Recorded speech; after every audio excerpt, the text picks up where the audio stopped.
They called her just a waitress, someone who poured coffee and took orders with a quiet smile. But when 3 armed men burst into Rosewood Diner on that rainy Tuesday night, everyone would discover that Vera Castellanos was anything but ordinary, and her military precision would save more lives than anyone could imagine.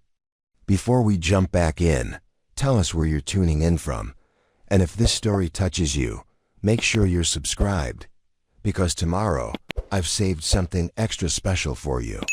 The morning shift at Rosewood Diner in the sleepy town of Millhaven began like every other day for the past 18 months.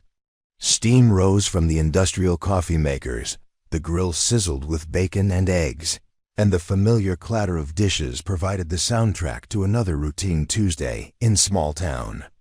Vera Castellanos tied her apron around her waist with practiced efficiency, her dark hair pulled back in a simple ponytail.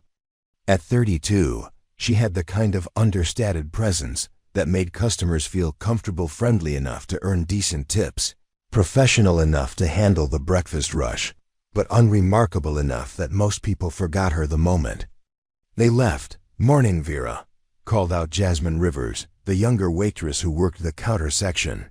"Looks like we've got the usual crowd coming in. Mr. Henley's already claimed his corner booth." Vera nodded, checking her order pad and ensuring her pens worked properly. "Thanks, Jazz. Did the new girl start today?" "Yep, that's her." Jasmine gestured toward a nervous-looking blonde arranging sugar packets. "Kimberly something. Seems sweet, but totally green. Never worked food service before."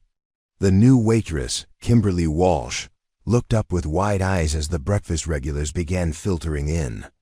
Construction workers grabbing coffee to go, retirees settling in for their daily social hour, and harried parents stopping for quick meals before school drop-offs. "It's so busy," Kimberly whispered to Vera. "How do you keep track of everything?" Vera smiled reassuringly. "You'll get the hang of it. Start with the basics, always greet customers within 30 seconds. Remember that coffee cup refills are free, and if you're not sure about something, just ask." What Kimberly didn't notice was how Vera's eyes constantly swept the diner, noting exits, observing customer behavior patterns, and maintaining awareness of everyone's position. To most people, she looked like she was just keeping track of her tables. But there was something more systematic about her observations, something that suggested training beyond WAITR. Cook Danny Martinez called out from the kitchen pass. "Order up. Table 6, 2 eggs over easy, wheat toast, side of hash browns." Vera moved to collect the plates with fluid efficiency. Her movements had an economy of motion that made her faster than other waitresses, though nobody could quite put their finger on why.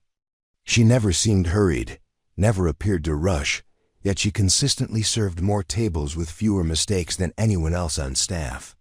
"Vera's like a machine," owner Frank Delacrio often told new hires. "I've never seen anyone handle the rush like she does. 18 months she's been here, never missed a shift, never had a customer complaint. Best hire I ever made." The breakfast crowd included the usual mix of Millhaven residents. There was elderly Mrs. Patterson, who always ordered oatmeal with fresh berries and took exactly 37 minutes to eat it. Byron Fletcher, the insurance agent who read the newspaper cover to cover while nursing 3 cups of coffee. And the construction crew from the highway expansion project, 5 burly men who ordered enough food for 10 people and left tips that kept the waitresses happy. "Vera, honey," called out Mrs. Patterson, "could I get some more hot water for my tea?" "Of course, Mrs. Patterson. How's your granddaughter doing at college?" As Vera refilled the teapot, she listened to Mrs. Patterson's weekly update about family news. This was part of her routine, remembering personal details about regular customers, asking follow-up questions, creating the kind of connection that turned a meal into a relationship.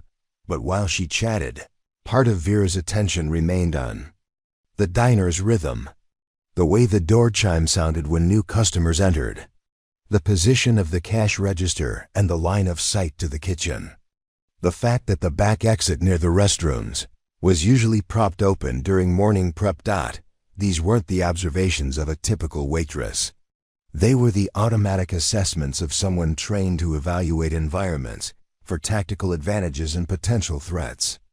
But nobody at Rosewood Diner had any reason to suspect that their reliable, soft-spoken waitress possessed such skills. "Vera," Jasmine said during a brief lull, "I don't know how you stay so calm during the rush. I get all flustered when I have more than 4 tables, but you handle 6 or 7 like it's nothing." Vera shrugged modestly. "Just practice, I guess. You learn to prioritize and stay organized." What she didn't mention was that managing restaurant chaos felt almost relaxing compared to coordinating tactical operations under hostile fire. Remembering who ordered what and when to refill coffee seemed simple after years of tracking multiple moving targets and maintaining situational awareness in combat zones. Danny rang the bell again. "Order up. Table 12, stack of pancakes, extra syrup, side of sausage." As Vera delivered the order to Byron Fletcher, she noticed him studying the local newspaper's crime section. "Anything interesting happening in our quiet little town?" she asked conversation ally. Byron looked up with concern. "Actually, yes. There have been 3 armed robberies in the county this month. Different towns, but all targeting small businesses during evening hours. Sheriff's Department thinks it might be the same group." Vera's expression remained pleasant and interested, but something shifted in her posture. "That's troubling. Has anyone been hurt?" "Not yet, thankfully. But these guys are getting bolder. Started with gas stations, moved up to a small grocery store last week. Pattern suggests they're working their way up to bigger targets." After Byron finished his meal and left, Vera found herself thinking about the robbery pattern. 3 strikes, escalating targets, evening hours when businesses had daily receipts but minimal security. It was exactly the kind of progression she'd seen in threat assessments during her previous career, but that life was behind her now. She was just Vera Castellanos, waitress at Rosewood Diner in Millhaven. Someone who smiled, poured coffee, and remembered how customers liked their eggs. Someone forgettable, unremarkable, and exactly where she needed to be to stay invisible. As the breakfast rush wound down and the lunch prep began, Vera wiped down tables and reset them for the next wave of customers. The routine was comforting in its predictability. No life or death decisions, no split-second tactical choices. Just the simple satisfaction of good service and honest work. She had no way of knowing that by evening everything would change. That the quiet life she'd built in Millhaven was about to be shattered, and the skills she'd worked so hard to bury would become the only thing standing between innocent people and disaster, for now. Though, she was just a waitress preparing for another ordinary lunch shift, unaware that before the day ended, everyone would learn exactly who Vera Castellanos really was. Preparing and narrating this story took us a lot of time. So if you are enjoying it, subscribe to our channel. It means a lot to us. Now back to the story. The lunch rush at Rosewood Diner brought its own rhythm, and with it came new faces that would prove more significant than anyone realized. Among the usual crowd of office workers and local shoppers, 3 men entered together just after noon, choosing a corner booth that gave them clear sight lines to both the front entrance and the kitchen. Vera noticed them immediately, though her reaction was so subtle that even her co-workers missed it. The way they scanned the room before sitting, how they positioned themselves with backs to the wall, the fact that none of them removed their jackets despite the warm autumn day. Small details that would mean nothing to most people, but everything to someone with the right training. "I'll take the new table," Vera told Jasmine, who was juggling orders for a family of 5. "Thanks, you're a lifesaver. They look like truckers, probably want the special." As Vera approached their table, she maintained her usual friendly demeanor while conducting her own assessment. The men were in their 20s to early 30s, athletic builds, with the kind of restless energy that came from forced waiting. Their eyes moved constantly, tracking other customers and staff movements. "Good afternoon, gentlemen. Welcome to Rosewood Diner. Can I start you off with some coffee?" The apparent leader, a lean man with close-cropped hair and a small scar above his left eyebrow, looked up with a smile that didn't reach his eyes. "Coffee sounds great, and menus, please." "Of course. I'm Vera. I'll be taking care of you today." She set down coffee cups and menus with practiced efficiency. "Our lunch special today is meatloaf with mashed potatoes and green beans, and we're famous for our apple pie." "Sounds good," the second man said. He was broader than his companion, with calloused hands, and back at the coffee station, Kimberly was struggling with the lunch orders. "Vera, I can't remember if table 8 wanted their burger medium or medium well, and the guy at table 4 is asking about gluten-free options." "Table 8 wanted medium well." "No pickles, extra tomato," Vera replied automatically. "And yes, our grilled chicken salad is gluten-free if he asks for the dressing on the side." While helping Kimberly, Vera kept the three men in her peripheral vision. They weren't eating, weren't really looking at the menus, and their conversation had the intense, focused quality of operational planning. When one of them pulled out his phone to check the time, she caught a glimpse of what looked like a timer. "App, Vera," called out Frank Delacroix from behind the register. "Could you handle the takeout order for Mrs. Chun? She's running late for her doctor's appointment." "Sure thing, Frank." Vera packaged the order with her usual efficiency, but part of her attention remained on the corner booth. The three men had been there for 20 minutes now, nursing their coffee and barely touching the food they'd eventually ordered. Danny rang the kitchen bell. "Order up. Table 15, Turkey Club, hold the mayo, side of fries." As Vera delivered the sandwich to Byron Fletcher, who was back for his usual lunch routine, she noticed him glancing nervously toward the corner booth. "Those guys been here long?" he asked quietly. "About half an hour." "Why?" Byron lowered his voice.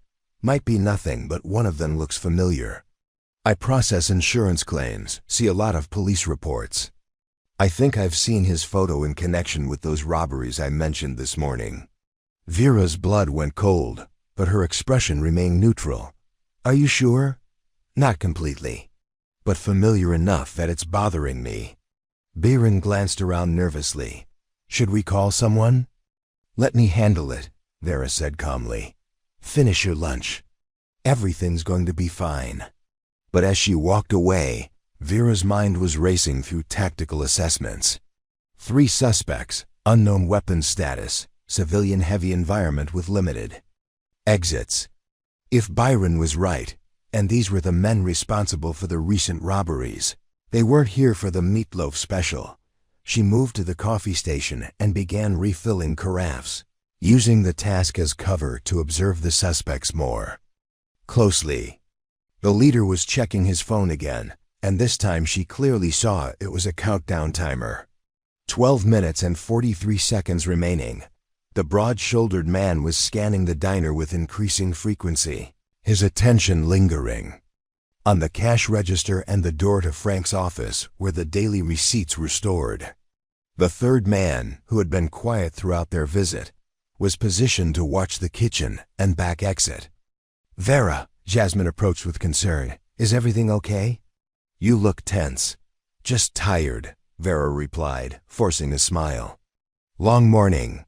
Could you do me a favor and check if we need more napkin dispensers at the back tables?"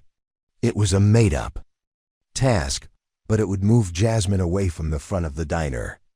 As her coworker headed toward the rear booths, Vera began mentally cataloging defensive options and civilian positions. Mrs. Patterson was at her usual table, completely absorbed in her crossword puzzle. A young mother with 2 small children occupied the booth nearest the front window. 3 construction workers were finishing their lunch at the counter. Byron Fletcher was still working on his turkey club, occasionally glancing at the suspicious trio. The timer on the leader's phone showed 8 minutes remaining. Vera moved through her routine refilling coffee, clearing plates, taking new orders, but now every action served a dual purpose. She was positioning herself for optimal response angles while maintaining normal service patterns. To anyone watching, she looked like a waitress doing her job. In reality, she was conducting pre-operational reconnaissance. "Miss," the leader called out as she passed their table, "could we get the check?" "Of course. Were you able to enjoy everything?" "Food was great," he said with that same cold smile. "This seems like a nice, quiet little place. Bet you don't get much excitement in a town like this."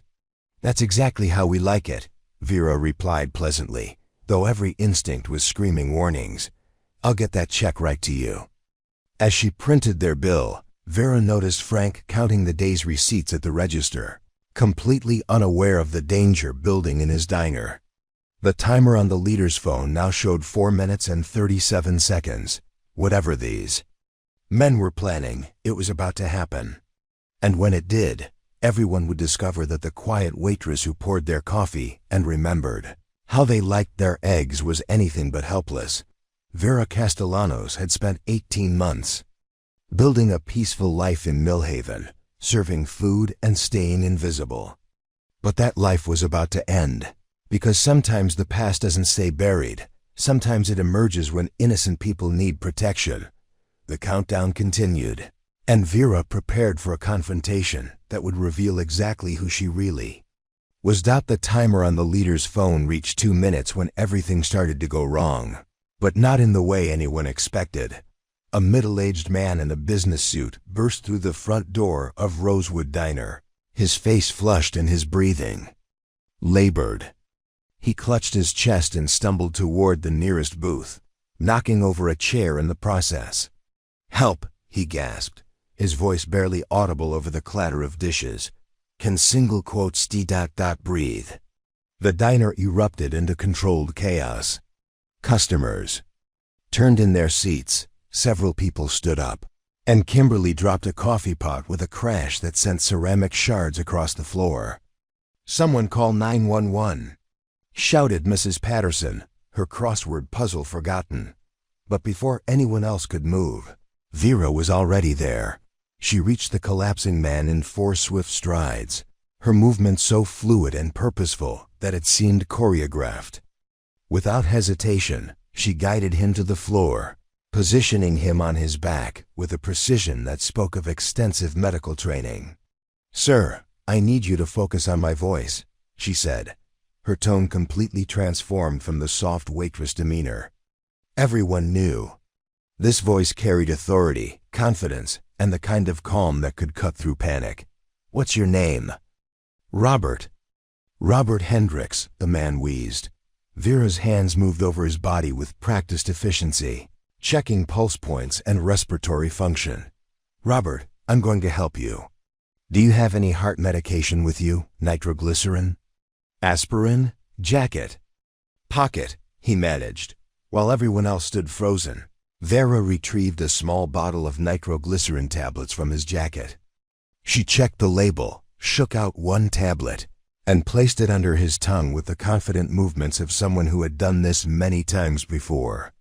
"Kimberly, get me a cold, damp towel," she commanded without looking up. "Jasmine, clear those people back. He needs air circulation. Frank, make sure 911 is on the way and tell them we have a possible cardiac episode. Patient is conscious and responsive." The 3 men in the corner booth had stopped watching their timer and were now staring at the scene unfolding before them. Their carefully planned operation had just hit an unexpected complication. But more importantly, they were witnessing something that didn't match their assumptions about the quiet diner and its staff. "Where did you learn to do that?" whispered one of the construction workers who had moved closer to watch. Vera didn't answer directly. She was monitoring Robert's pulse and respiratory rate, her fingers positioned on his wrist with the precise placement of advanced medical training. "Robert, the medication should start working in about 30 seconds. I want you to take slow, deep breaths. In through your nose, out through your mouth." Danny had emerged from the kitchen, his eyes wide. "Vera, how do you know all this stuff?" Again, she deflected the question while continuing her assessment. "Robert, are you feeling any relief? Is the chest pain decreasing?" "Yes," he said, his breathing becoming more regular. "Much better, thank you." The transformation in Vera's demeanor was startling to everyone who witnessed it. Gone was the modest, soft-spoken waitress who took orders and refilled coffee. In her place was someone who moved with military precision, spoke with medical authority, and commanded a situation with the confidence of extensive training. "How long have you been having chest pains?" she asked Robert, continuing her evaluation. "Started about an hour ago at the office. Thought it was just stress from the quarterly reports." "Any family history of heart disease? Previous episodes?" "My father had a heart attack at 55. I'm 53. Vera nodded, processing the information with clinical efficiency. She positioned him more comfortably, elevated his legs slightly, and continued monitoring his vital signs while they waited for the ambulance. Byron Fletcher had been watching the entire scene with fascination. "Vera, are you a nurse? And where did you learn medical procedures like this?" The question hung in the air as everyone turned to look at her. For the first time since the emergency began, Vera seemed to realize how much attention she was drawing to herself. Her confident posture flickered momentarily, as if she was remembering that she was supposed to be just a waitress. "I took some first aid classes," she said, but the explanation sounded weak even to her own ears. The level of medical knowledge she'd just displayed went far beyond basic first aid. "Those weren't first aid techniques," Byron pressed gently. "That was advanced emergency medicine. You assessed him like a combat medic." The words combat medic seemed to hit Vera like a physical blow. For just a moment, her carefully constructed mask slipped entirely, and something raw and vulnerable flashed across her face before she could hide it again. "The ambulance should be here soon," she said, deflecting once more. But everyone had seen their reaction to Byron's words. The three men in the corner booth were having their own whispered conversation, their planned timeline now completely disrupted. They had expected to deal with a diner full of ordinary small-town people, construction workers, retirees, office workers, and service staff who would panic and comply when confronted with violence. Instead, they were watching a waitress demonstrate tactical medical skills that suggested military training. Their leader was recalculating the risk assessment of their operation. "We should go," the broad-shouldered man muttered. "Not yet," his leader replied quietly, "but keep watching her." The sound of sirens grew louder as the ambulance approached. Vera maintained her position beside Robert, continuing to monitor his condition while fielding questions from concerned customers. "You saved his life," said the young mother with 2 children. "If you hadn't known what to do, ... anyone would have helped," Vera replied modestly, but her deflection only made her actions more remarkable by contrast. When the paramedics arrived, Vera provided them with a detailed patient assessment that made both EMTs look at her with surprise. She rattled off vital signs, medication administered, timeline of symptoms, and relevant medical history with the precise terminology of professional medical training. "Are you medical personnel?" asked the lead paramedic as they prepared to transport. "Robert, no, just..." "I watch a lot of medical shows," Vera said weakly. The paramedic gave her a look that clearly indicated he wasn't buying the explanation. But there was no time to pursue it. They loaded Robert into the ambulance, and he managed to grab Vera's hand before they closed the doors. "Thank you," he said earnestly. "You saved my life." As the ambulance pulled away, the diner slowly returned to normal, or as normal as it could be after what everyone had witnessed. Customers resumed their meals, but conversations kept returning to what they'd seen. "Did you know Vera had medical training?" Jasmine asked Frank quietly. "I had no idea," Frank replied, shaking his head. "In 18 months, she never mentioned anything like that." The 3 men in the corner booth paid their bill and left without another word. their operation postponed by the unexpected complication. As they walked out, the leader cast one last look at Vera, filing away what he'd observed for future reference. But the customers who remained couldn't stop talking about what they'd witnessed. The quiet waitress who had been serving them for over a year had just demonstrated skills that suggested a background none of them had suspected. "Vera," Byron approached her as she cleaned up the broken coffee pot. "I've been thinking about what happened. Those weren't the actions of someone who learned first aid from a weekend class." Vera's hands stilled for a moment before she resumed sweeping. "I'm just glad I could help. You positioned him textbook perfect for potential spinal injury. You knew exactly which questions to ask about cardiac history. You administered medication with the confidence of someone who's done it under pressure before." "Byron, I really don't want to. And the way you took command of the situation," he continued, "that wasn't civilian training. That was military." Bearing the word military caused several nearby customers to look up with renewed interest.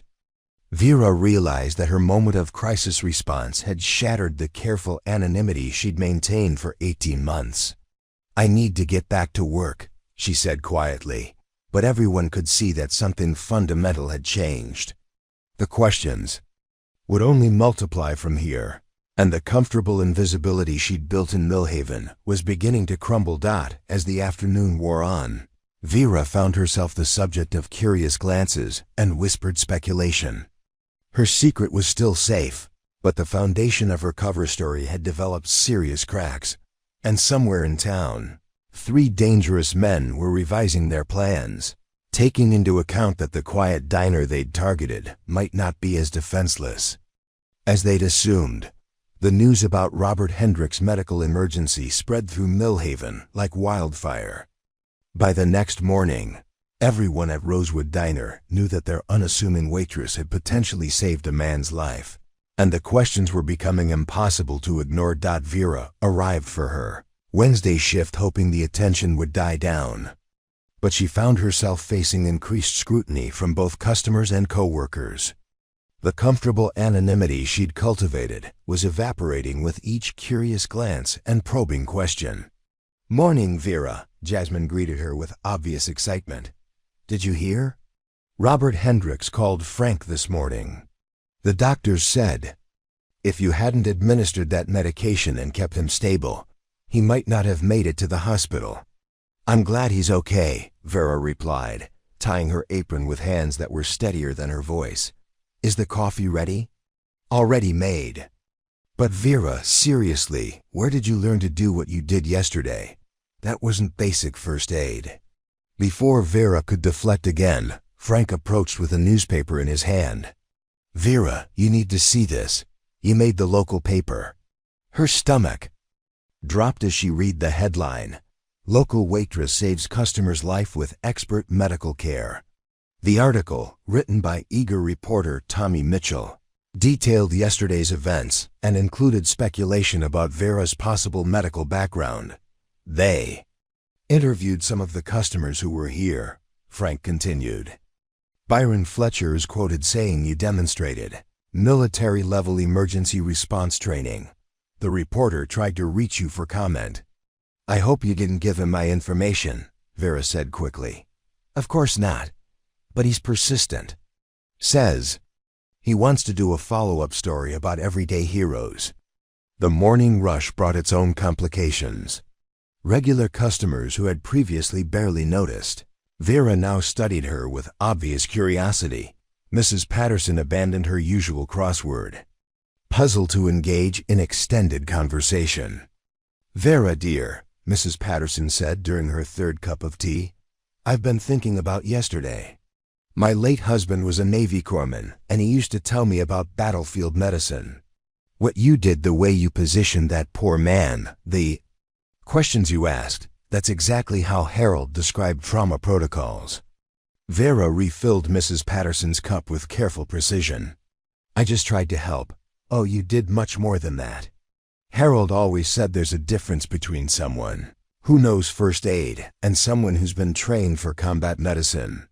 The way you moved, the authority in your voice, that comes from experience under pressure. At the counter, the construction crew was having their own discussion. "I'm telling you guys," said Foreman Jake Whitmore.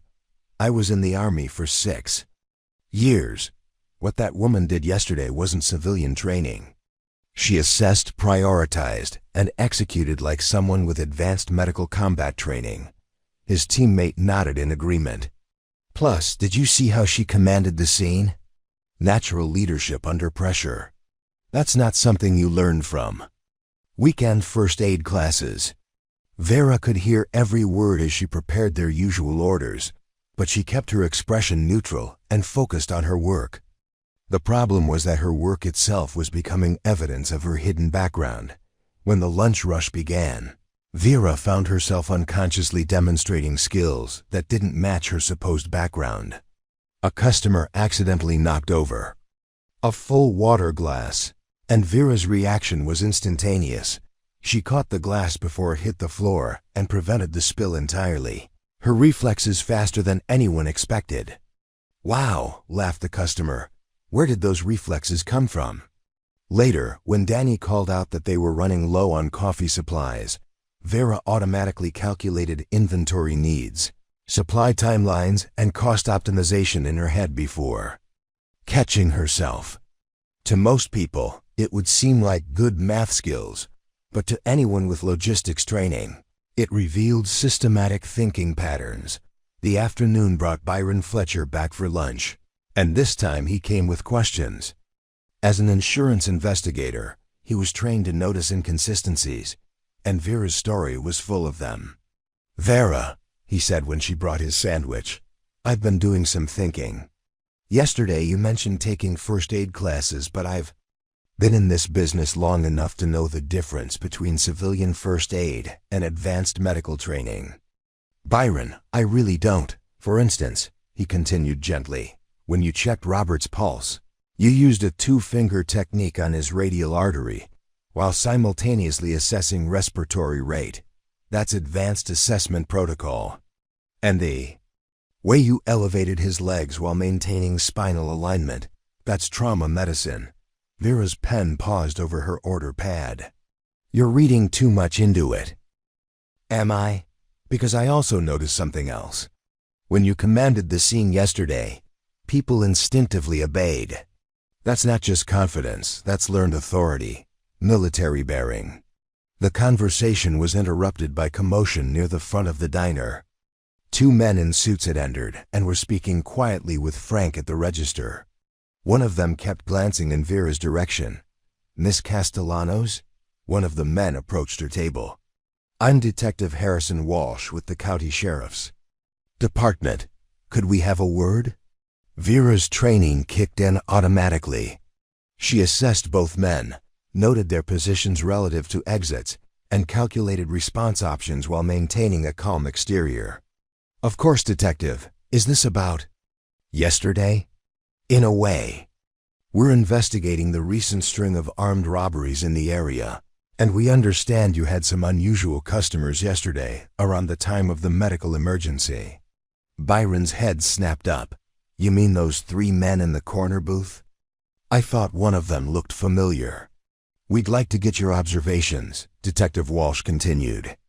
"Several witnesses mentioned that you seemed particularly aware of their behavior.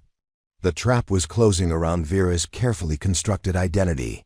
Admitting she'd noticed tactical positioning and surveillance behavior would raise questions about how she recognized such things. Denying it would mean withholding potentially crucial information about dangerous criminals. They seemed nervous," she said carefully. "Kept checking their phones and didn't eat much." "Anything else? Body language, conversation, positioning?" Vera made a decision. They positioned themselves with clear sight lines to exits and the register. None of them removed their jackets despite the warm weather. One was running what looked like a countdown timer on his phone. Detective Walsh exchanged glances with his partner. "Those are very specific observations for a waitress." "I noticed things," Vera replied simply. "Clearly. What made you focus on their positioning specifically?" The question hung in the air as Vera realized she'd revealed too much. Ordinary people didn't automatically assess sightlines and tactical positioning. Her answer would either blow her cover completely or require another lie. I watch a lot of crime shows, she said weakly. Detective Walsh wasn't buying it. Miss Castellanos, your observations match professional threat assessment techniques. Combined with your medical response yesterday, we're wondering about your background. Before Vera could respond, Kimberly rushed over. Vera, I'm so sorry to interrupt, but we have a problem. That reporter from the newspaper is back, and he brought a camera crew. They're asking for the hero Waitress and won't leave. Through the front window, Vera could see a van from the regional television station.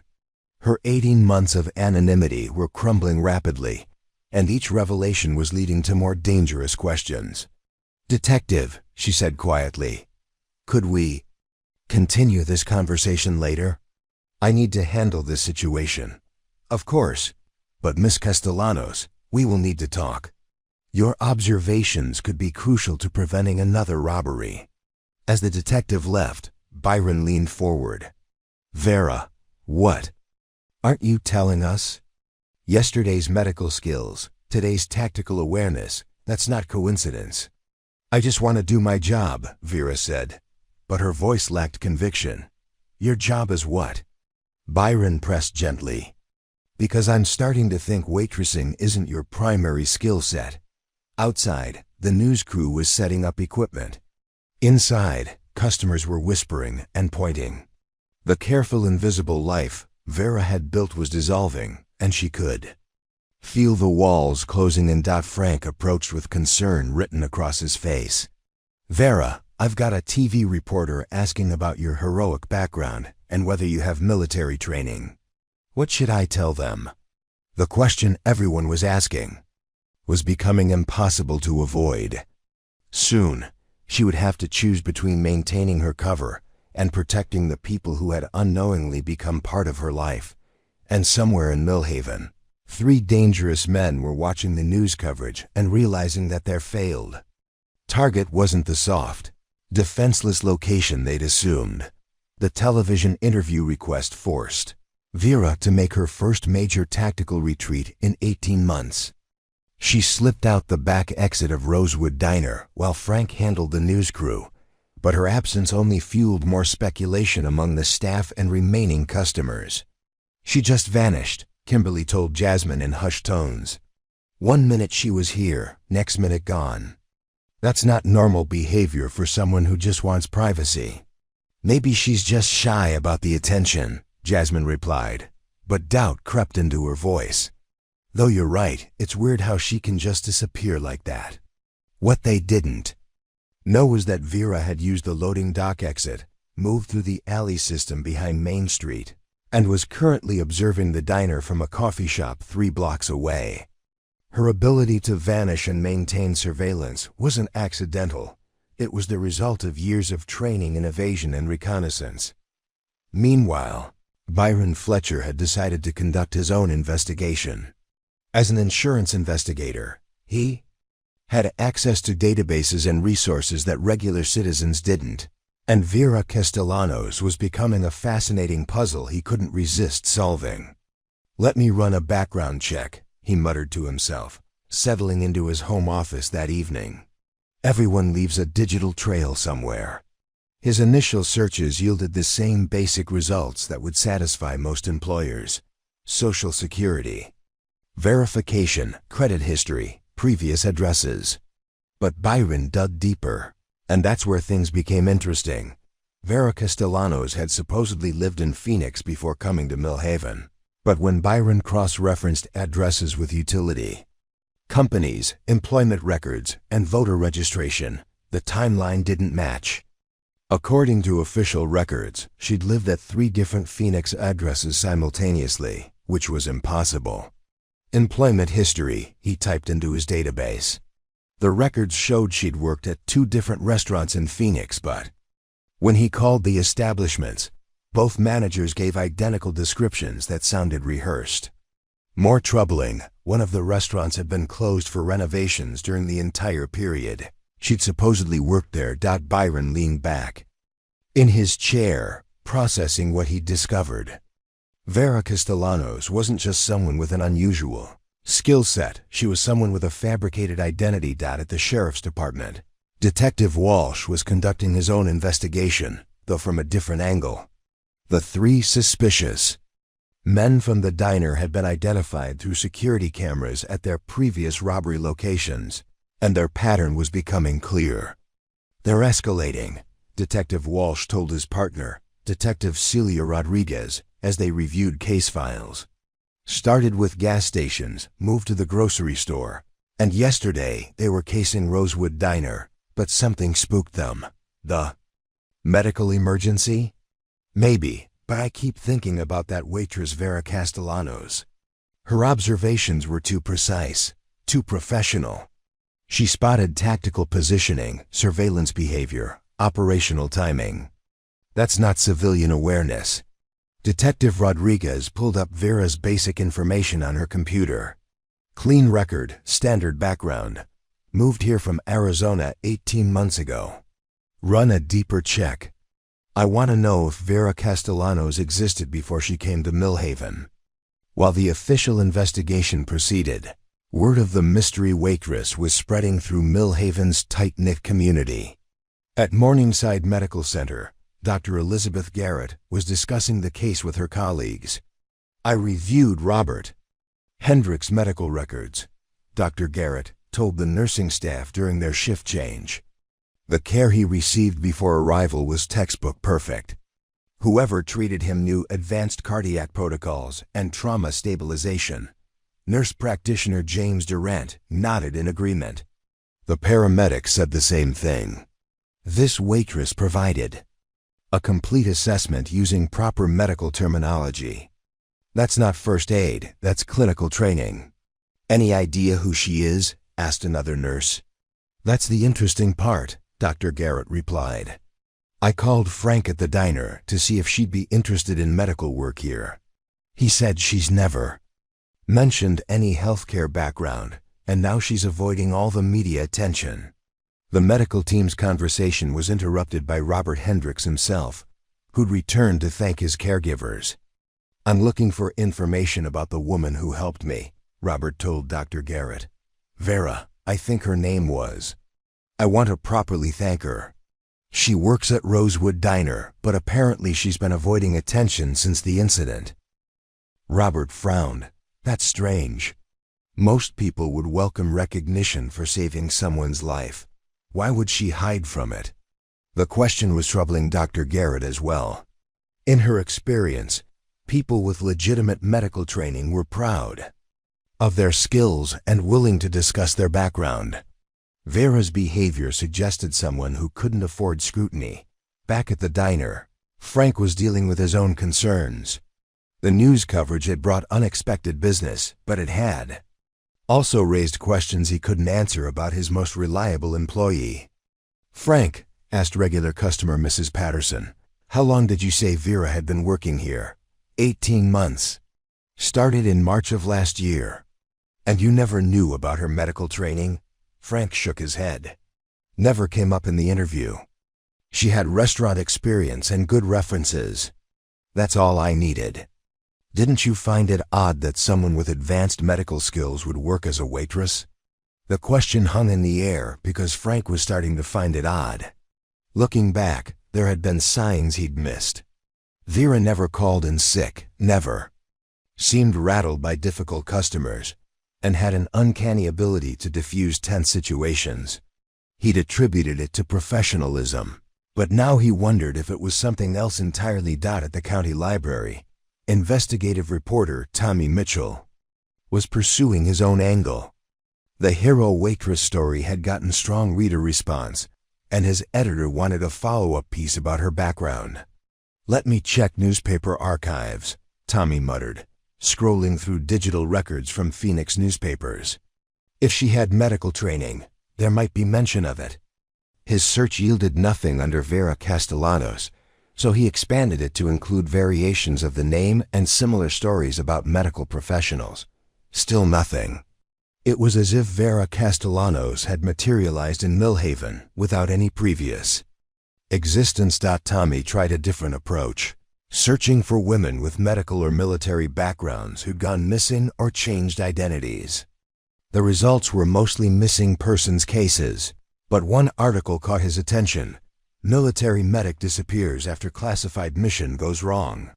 The article was 3 years old and heavily redacted, but it mentioned a female combat medic who'd vanished after a mission in Afghanistan. No photos, no names, but the timeline was interesting. The disappearance had occurred approximately 6 months before Vera Castellanos appeared in Millhaven. Meanwhile, Detective Rodriguez had completed her deeper background check on Vera, and the results were disturbing. "Walsh," she called across the office, "you need to see this." Vera Castellanos' social security number was issued to a different person originally, an elderly woman who died in Florida 3 years ago. Detective Walsh looked up from his case files. Identity theft? Possibly, but this is too sophisticated for typical identity theft. The documentation is perfect, the credit history is consistent, and the employment records are believable. This is professional-level identity construction. Witness protection? That was my first thought, but I ran it through federal databases. No matches. Whoever created this identity had resources and expertise, but they're not in our system. The investigation was revealing more questions than answers, and each discovery made Vera Castellanos more mysterious rather than less. Multiple people were now actively researching her background, and none of them were finding satisfactory explanations. At her observation post in the coffee shop, Vera was monitoring the increased activity around the diner through the window. She'd counted 2 unmarked police cars, spotted the reporter conducting street interviews, and noticed several people photographing the building. Her secure phone buzzed with an encrypted message. "Increase in local law enforcement. Activity detected. Recommend immediate extraction." Vera typed back, "Situation manageable. Maintaining position." The response was immediate. "Your cover identity is compromised. Active investigation by multiple parties confirmed." She deleted the messages and considered her options. 18 months of careful identity construction was unraveling rapidly, but leaving now would mean abandoning the life she'd built and the people who'd unknowingly become important to her. More critically, it would leave Millhaven vulnerable to the 3 men who were still planning their robbery. If she disappeared, there would be no one with the skills to recognize the threat when it materialized. Vera made a decision that would change everything. Instead of running, she was going to stay and see this through, regardless of the consequences. To her carefully constructed cover, the investigation was closing in, but she still had time to prepare for what was coming. And what was coming, she sensed, would require every skill she'd spent 3 years trying to forget. Thursday morning brought a convergence of forces that would shatter the last remnants of Vera's anonymity. She returned to Rosewood Diner for what she suspected might be her final shift. Knowing that multiple investigations were closing in on her true identity, the diner's atmosphere had changed dramatically. Where once she'd moved through her work invisibly, now every action was scrutinized by customers who saw her as either a local hero or an intriguing mystery. The comfortable predictability of her routine was gone, replaced by a tension that made normal operations nearly impossible. "Vera," Frank called out as she tied her apron, "we need to talk." "My office, please." Frank's office was cramped and cluttered, but it offered privacy from the curious customers and reporters who'd been lingering around the diner since Tuesday. Frank closed the door and turned to face her with an expression she'd never seen before, not anger, but deep concern mixed with confusion. "Vera, I got some troubling calls yesterday," Frank began slowly. "Detective Walsh wants to schedule a formal interview with you. That reporter from the paper has been asking about your employment records. And I had someone from what sounded like a federal agency asking if I'd noticed any unusual behavior from my staff. Vera kept her expression neutral, but internally she was processing threat levels and response options. Federal interest meant her previous handlers were either investigating the breach of her cover or preparing to extract her forcibly. What did you tell them? The truth, that you're a model employee who's never given me any reason for concern. But Vera, Frank's voice dropped to a whisper, they're asking questions I can't answer. Like why someone with your skills is working as a waitress, or whether I verified your background when I hired you. Did you? Frank looked uncomfortable. I called the references you provided. Both former supervisors gave glowing recommendations. But now I'm wondering, did I actually speak to real people, or was someone coaching me through a script? The question hit closer to home than Frank realized. Vera's cover identity had been constructed by professionals who understood that verification calls were part of the hiring process. The former supervisors Frank had spoken to were trained operators who could provide convincing employment histories for assets who needed them. Frank, I've been a good employee. My work speaks for itself. It does, and that's part of the problem. You've been too good. Never sick, never late, never makes mistakes. You handle crisis situations like you've been trained for them. And now people are starting to notice that your skill set doesn't match your job description. Before Vera could respond, there was a sharp knock on the office door. Through the glass they could see Detective Walsh standing outside with two other men in suits. Miss Castellanos, Detective Walsh called out, could you join us, please? We have some follow-up questions about Tuesday's incident.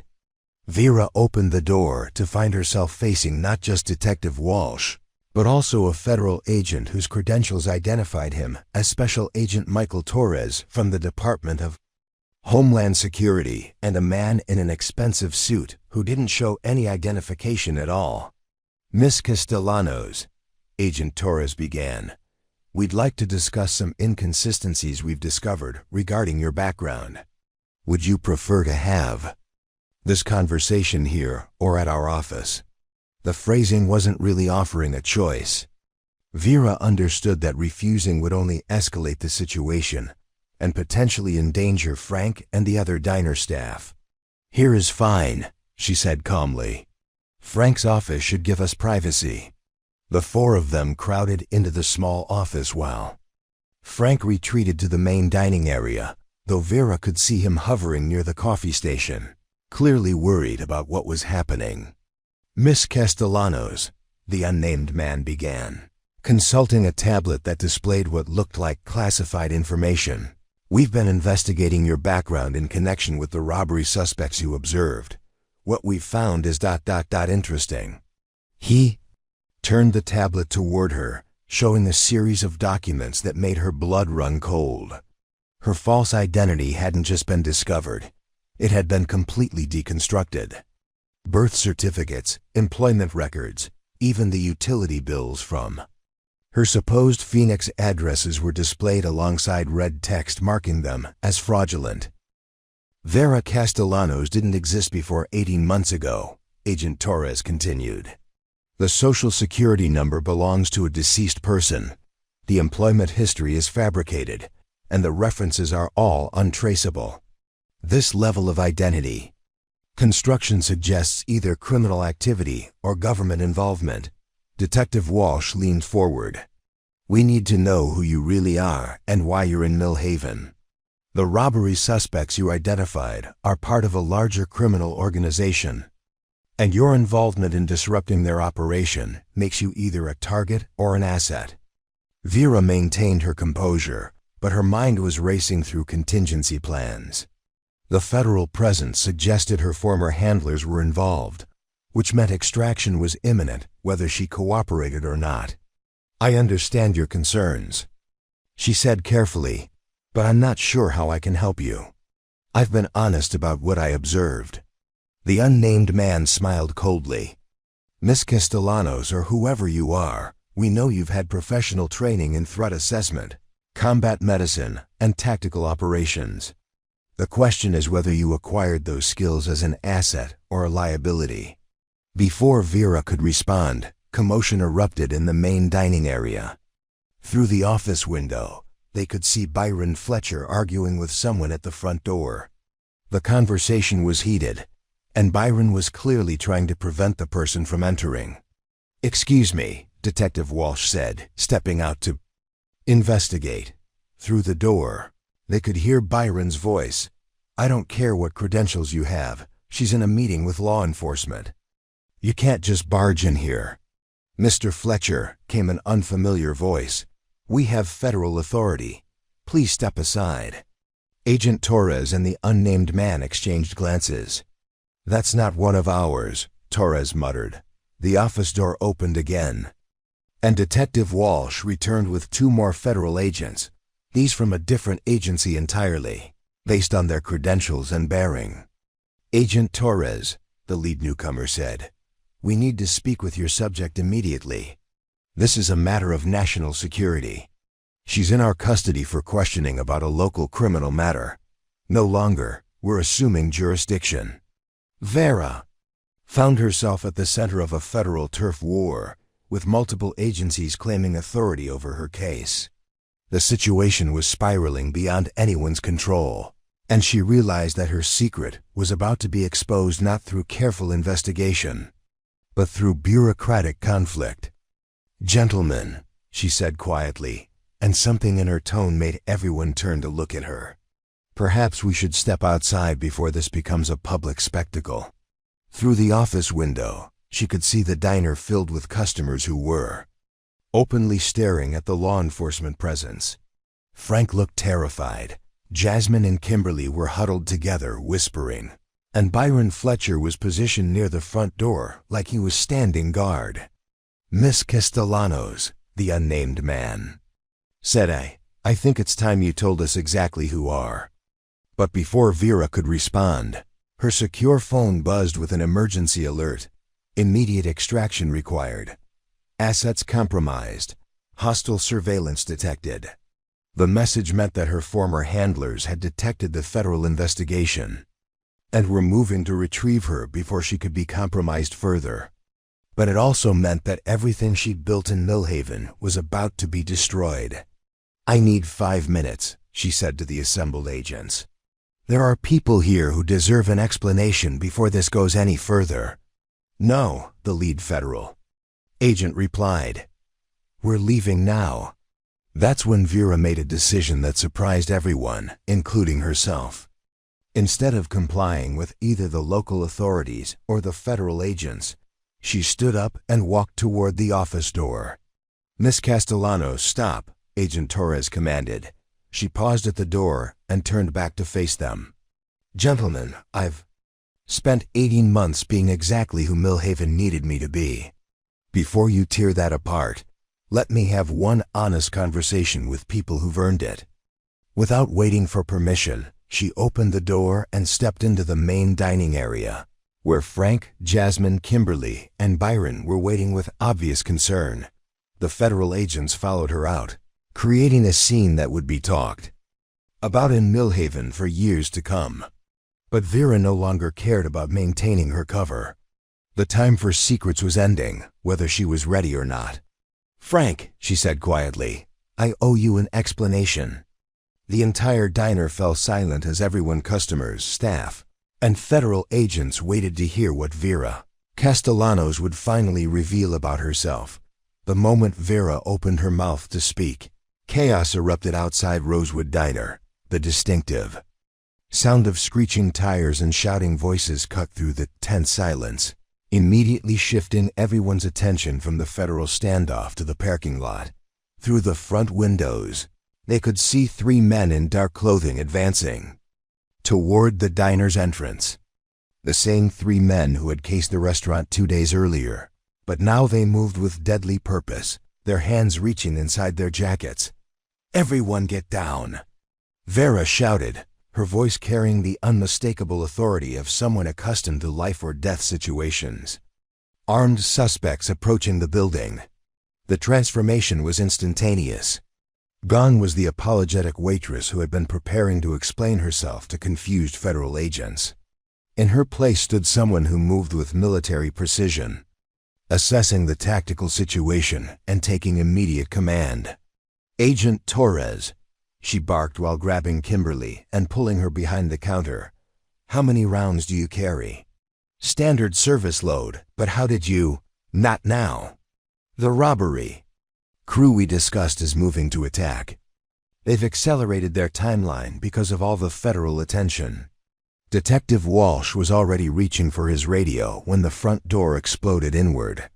The 3 armed men burst into the diner with weapons drawn, but instead of finding a room full of panicked civilians, they encountered something they hadn't expected. "Federal agents, drop your weapons!" Agent Torres shouted, his service pistol trained on the lead attacker, but the robbers had planned for law enforcement presence. What they hadn't planned for was discovering that their intelligence about the diner's vulnerabilities was completely wrong. "Everyone on the ground now!" screamed the scarred leader Vera had served coffee to just days earlier. "This is a robbery. Anyone moves, everyone dies." The customers and staff dropped to the floor as ordered, but Vera remained standing behind the counter, her hands visible but her posture ready.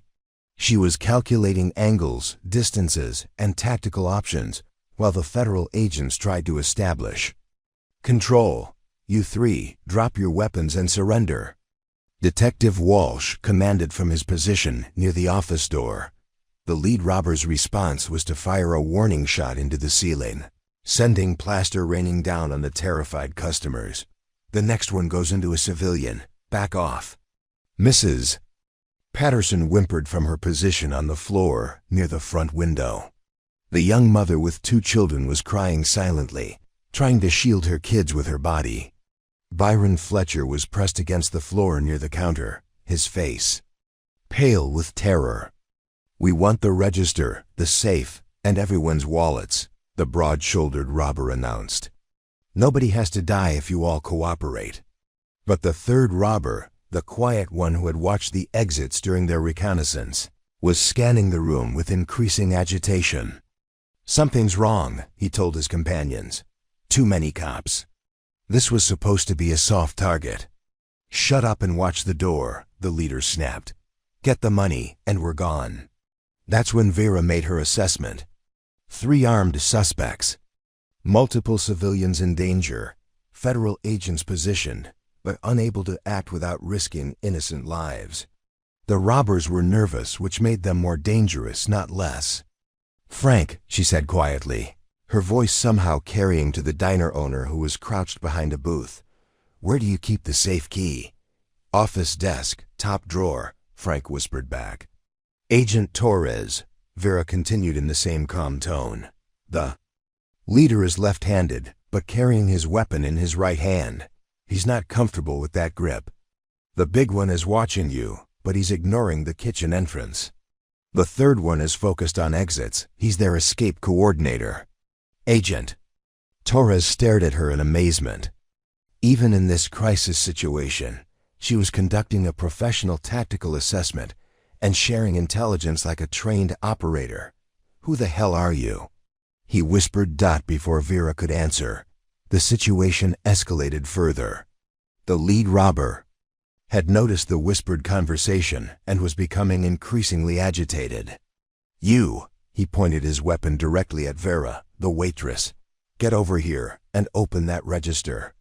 Vera emerged from behind the counter with her hands visible, moving slowly and deliberately. But every step was calculated, positioning her closer to the optimal response point while appearing to comply. "The register's electronic," she said calmly. "I need to enter a code." "Then do it, fast." As Vera approached the register, she passed close enough to Agent Torres to whisper, "Kitchen door in 30 seconds. Trust me." What happened next would be debated by law enforcement professionals for years to come. Vera reached the register and began entering what appeared to be the code to open it. But instead of numbers, she was entering a sequence that would trigger the diner's silent. What happened next would be debated by law enforcement professionals for years to come. Vera reached the register and began entering what appeared to be the code to open it. But instead of numbers, she was entering a sequence that would trigger the diner's silent alarm system while simultaneously creating a distraction. "It's not opening," she said, her voice carrying just the right amount of nervous frustration. "Sometimes it sticks. Let me try again." The lead robber stepped closer, pressing his weapon against her back. "Hurry up." That's when Vera's real training became visible. In one fluid motion that seemed impossible for someone who'd been serving coffee and taking orders just minutes earlier, she spun inside the robber's guard, trapped his gun arm, and delivered a precise strike to his elbow that caused him to drop his weapon. The move was so fast and professional that even the federal agents barely registered what had happened before Vera was already engaging the second attacker. "Move, now!" she shouted to the agents while maintaining control of the first robber's weapon. Agent Torres and Detective Walsh reacted instantly, using the distraction to advance on the remaining two suspects. But the robbers weren't going down without a fight. The broad-shouldered man fired toward the customers, forcing the officers to take cover. The escape coordinator was moving toward the kitchen exit, exactly as Vera had predicted. "Civilians are taking fire," Detective Walsh called out, pinned down behind an overturned table. But Vera was already in motion. Using the first robber's body as a shield, she advanced on the second attacker with movements that belonged in a military combat zone, not a small-town diner. "Clear the civilians," she ordered, her voice cutting through the chaos with battlefield authority. "I've got the primary threat." The young mother was screaming as bullets shattered the front window above her children's heads. Mrs. Patterson was trapped in the open, too frightened to move. Byron Fletcher was crawling toward the kitchen, trying to reach safety. Vera made a split-second decision that would reveal everything about who she really was. Abandoning her position of cover, she exposed herself to enemy fire while moving to protect the civilians who couldn't protect themselves. The second robber turned his weapon toward her, recognizing that this wasn't the defenseless waitress they'd expected to encounter. But what he saw in Vera's eyes as she advanced wasn't fear. It was the cold, focused determination of someone who had faced death many times before and refused to back down. "You picked the wrong diner," she said quietly, her voice carrying a promise of violence that made the armed robber take an involuntary step backward. The federal agents watched in amazement as their mysterious subject transformed from a cooperative witness into a tactical operator who moved and fought like someone with advanced military training. But there was no time to process the implications, because the firefight was escalating and civilian lives hung in the balance. Outside, sirens wailed as additional law enforcement units responded to the silent alarm and reports of shots fired. But inside Rosewood Diner, the immediate threat was far from over. The third robber had reached the kitchen and was preparing to flank the federal agents. The second robber was wounded, but still armed and dangerous.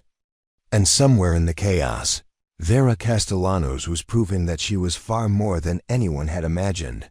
The crisis that would force her to reveal her true identity was unfolding exactly as she had feared, but also exactly as she had prepared. 4.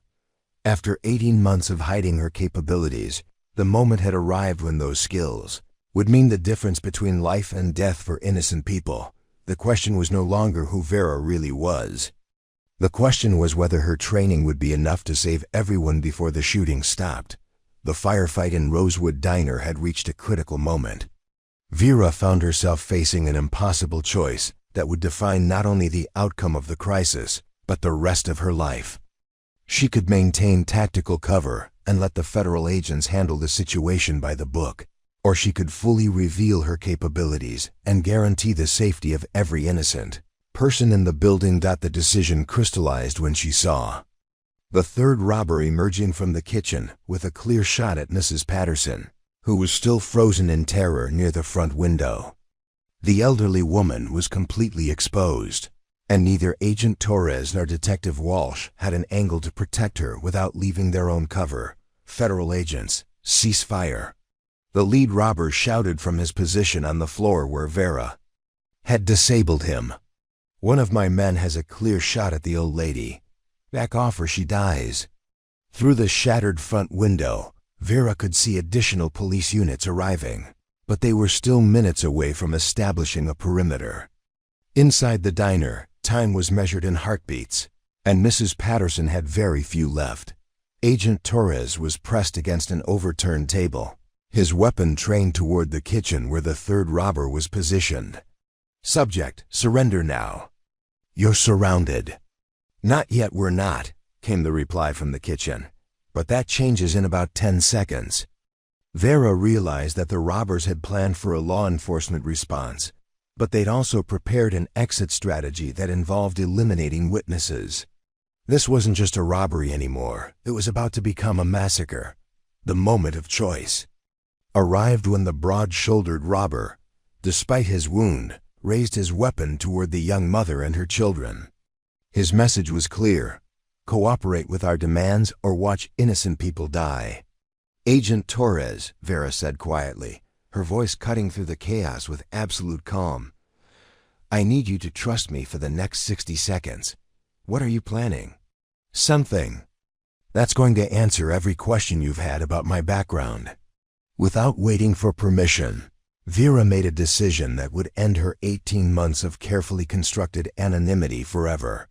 She stepped out of cover and into the open center of the diner, placing herself between the armed robbers and every civilian in the building.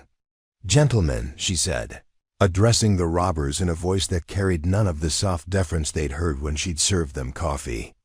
This voice belonged to someone accustomed to command, someone who'd faced armed enemies before and emerged victorious. You're making a tactical error. You came here expecting to rob a defenseless diner. Instead, you've walked into a situation where you're outgunned, outmaneuvered, and facing someone with significantly more training than you anticipated. The wounded robber laughed harshly. Lady, I don't care if you think you're tough. You're still just a waitress, and I've got a gun. No, Vera replied calmly. You had a gun. Now you have a liability.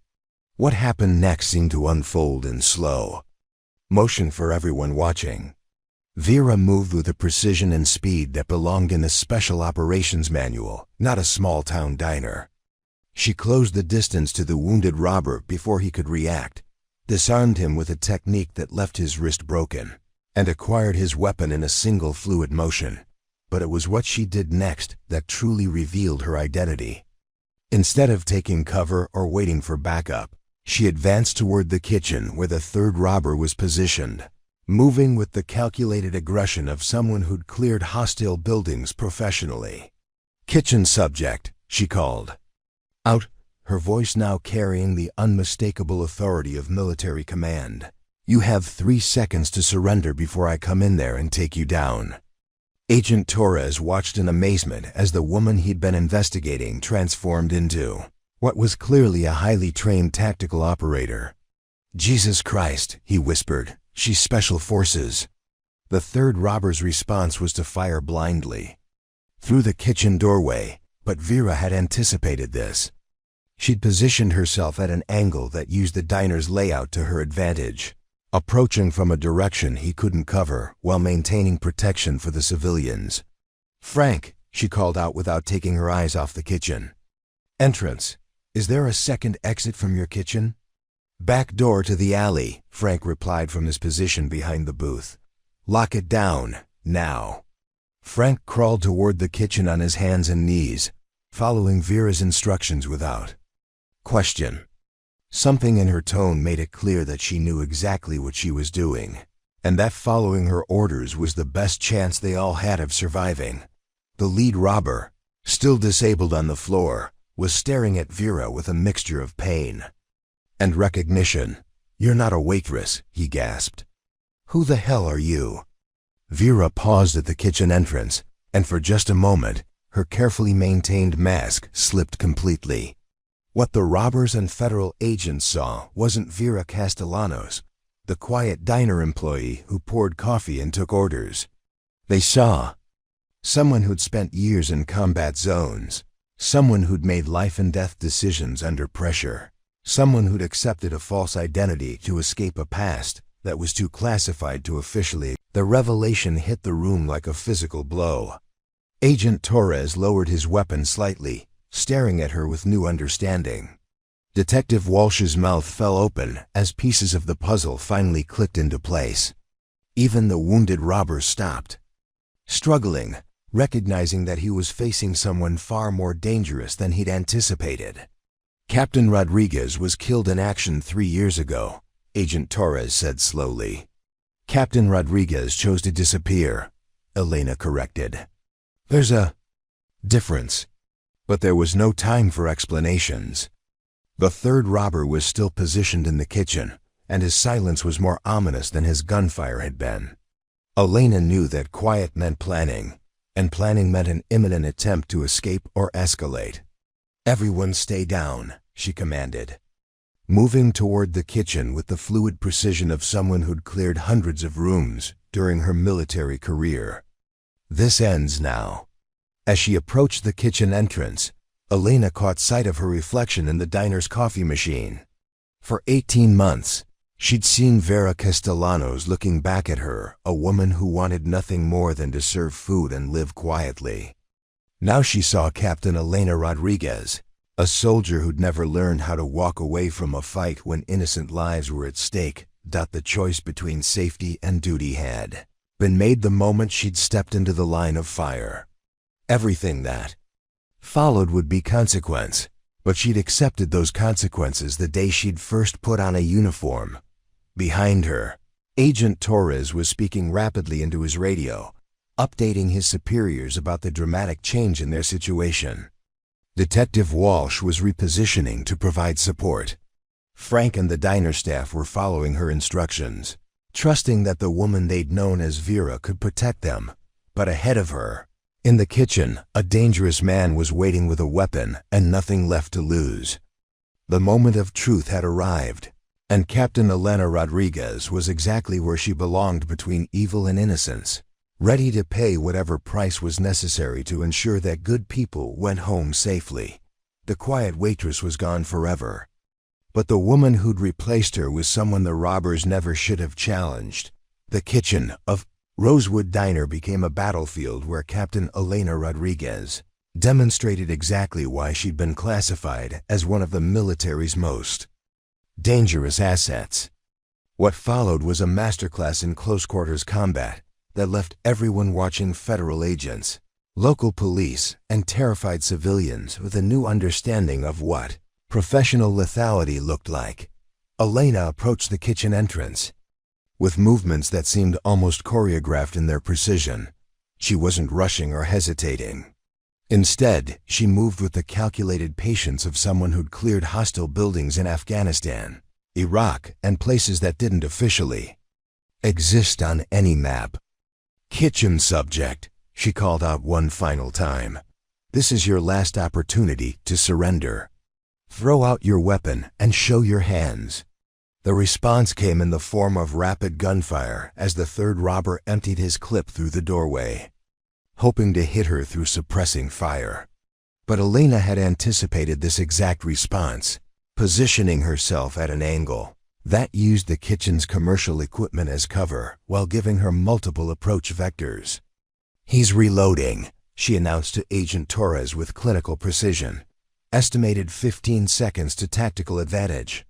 Agent Torres watched in amazement as Elena moved through what appeared to be a mental checklist, her actions flowing from one to the next with mechanical efficiency. She wasn't fighting on adrenaline or instinct. This was applied science. Years of training distilled into muscle memory and tactical doctrine. "Cover the front," she instructed Detective Walsh. "Watch for additional subjects." This crew was too confident for a 3-man operation. Elena was right to be concerned. Through the shattered front window, Detective Walsh could see movement in the parking lot that suggested the robbers had backup waiting outside. But before he could report this development, Elena had already disappeared into the kitchen. What happened next lasted less than 30 seconds, but for everyone listening, it seemed like an eternity. The sounds that emerged from the kitchen told a story of professional violence applied with surgical precision. The distinctive impact of hand-to-hand combat, the crash of equipment being used as weapons, and finally, a sharp cry of pain followed by silence. "Kitchen secure," Elena's voice called out, calm and controlled. "Subject down and disarmed. Requesting medical assistance for non-life-threatening injuries." Agent Torres and Detective Walsh exchanged glances. The transformation they'd witnessed was so complete that it was difficult to believe the same person who'd been serving them coffee and taking lunch orders was now conducting tactical operations. With Special Forces precision, Elena emerged from the kitchen, dragging the third robber by his shirt collar. The man was conscious but clearly injured, his weapon nowhere to be seen, and his face showing the kind of respect that came from being professionally outmatched. "How many more outside?" she demanded, kneeling beside the subdued robber with the efficient movements of someone conducting an interrogation. "I don't." Wrong answer. Elena's voice carried a coldness that made everyone in the diner realize they were seeing someone who'd operated in places where lives depended on accurate intelligence. "I counted 4 vehicles and surveillance patterns around this location. Your 3-man team was the assault element. Where's your support?" The robber's eyes widened in recognition that he was facing someone with capabilities far beyond what he'd encountered in previous robberies. 2 guys in the blue sedan. "They were supposed to cover our exit." "Armed?" "Yeah, but lady, we weren't supposed to run into military ... "You weren't supposed to threaten innocent people." Elena cut him off. "Agent Torres, we have 2 additional subjects in a blue sedan, armed and positioned for overwatch. They'll run when they realize their assault team is down." Agent Torres was already coordinating with the responding units outside, but he found himself studying Elena with new eyes. Her tactical assessment, interrogation technique, and operational planning were textbook special operations, not just competent, but expert level. "Captain Rodriguez," he said, testing the name she'd revealed. "How long were you active military?" 12 years. 2 tours Afghanistan, 1 Iraq, and several operations that remain classified. Detective Walsh looked up from securing the wounded robbers. "Why did you leave? Why disappear?" Elena's expression darkened, and for the first time since the crisis began, her professional composure showed cracks. "Because sometimes doing the right thing for the wrong reasons gets you labeled as a problem that needs to disappear." Before anyone could press for details, the situation outside escalated. Through the broken windows, they could see the blue sedan accelerating toward the diner's entrance, its occupants apparently deciding that rescue was worth the risk. "Everyone down!" Elena shouted, her voice carrying the authority that made people obey without thinking. "Vehicle-borne threat incoming." But instead of taking cover herself, Elena did something that revealed the full extent of her tactical training. She positioned herself between the advancing vehicle and the civilians, drew the weapon she'd taken from the second robber, and began engaging the driver with precision fire aimed at disabling the vehicle rather than causing casualties. "Targeting engine block," she announced to Agent Torres while maintaining accurate fire, attempting to disable without lethal force. Agent Torres watched in amazement as Elena's shots found their mark, steam rising from the sedan's hood as coolant lines were severed and the engine began to seize. The vehicle slowed, then stopped, its occupants abandoning it and fleeing on foot into the surrounding neighborhood. "Subjects fleeing north on foot," Elena reported to Detective Walsh. 2 males, both armed, heading toward residential area. "Local units should intercept within 3 blocks if they establish proper perimeter." Detective Walsh was already coordinating the pursuit, but he couldn't help staring at Elena with something approaching awe. "Where did you learn to shoot like that?" "Quantico, Bragg, and several schools that don't official transcripts." Elena checked the weapon and secured it, her movements automatic and professional. Special Forces weapons qualification, designated marksman training, and 3 years as a combat applications instructor. Agent Torres was taking notes, trying to process what he'd witnessed. Captain Rodriguez, your military record shows you were killed in action during a classified operation. How do you explain being here? Elena looked around the diner at the people she'd spent 18 months serving and protecting in small, invisible ways. Frank was staring at her with a mixture of gratitude and confusion. Jasmine and Kimberly were huddled together, still processing what they'd seen. Mrs. Patterson was being comforted by Byron Fletcher, both of them looking at Elena as if seeing her for the first time. Sometimes, Elena said quietly, the mission requires you to die officially so you can continue serving unofficially. For 3 years, I've been moving from place to place, maintaining readiness for exactly this kind of situation. Under whose authority? My own. Elena's answer was simple but carried weight that suggested complex motivations. When you've spent your career protecting people, it's hard to stop just because the paperwork says you're dead. The sound of sirens filled the air as additional emergency responders arrived. Through the windows they could see paramedics, fire trucks, and what appeared to be federal response teams establishing a perimeter around the diner. Captain Rodriguez, Agent Torres said formally, we're going to need a full debrief about your activities over the past 3 years, I understand. But first, let's make sure everyone here gets the medical attention they need. Elena moved through the diner, checking on each person who'd been caught in the crossfire. Her assessment of injuries was professional and thorough, her bedside manner calm and reassuring. But there was something different about her interaction with the people she'd served for 18 months. Mrs. Patterson, she said gently, kneeling beside the elderly woman, are you hurt anywhere? Mrs. Patterson looked up at her with tears in her eyes. Vera. Elena, I don't know what to call you anymore. Call me whatever feels right. I'm still the same person who remembers you like your tea extra hot and that you're worried about your granddaughter's finals. It was a perfect summary of Elena's dual existence. A trained killer who remembered how customers liked their breakfast. A special forces operator who'd spent 18 months caring about small-town problems and everyday kindnesses. The federal response team was setting up outside, and Elena knew that her quiet life in Millhaven was over. But as she looked around at the people whose lives she'd just saved, she realized that some things were worth the sacrifice of anonymity. Captain Elena Rodriguez was no longer dead, and the world was about to discover exactly what that meant. As the smoke cleared from the firefight and emergency responders secured the scene, Elena found herself in an interrogation room at the county sheriff's department, facing a panel of federal officials who represented agencies she'd once worked with, and some she'd spent 3 years avoiding.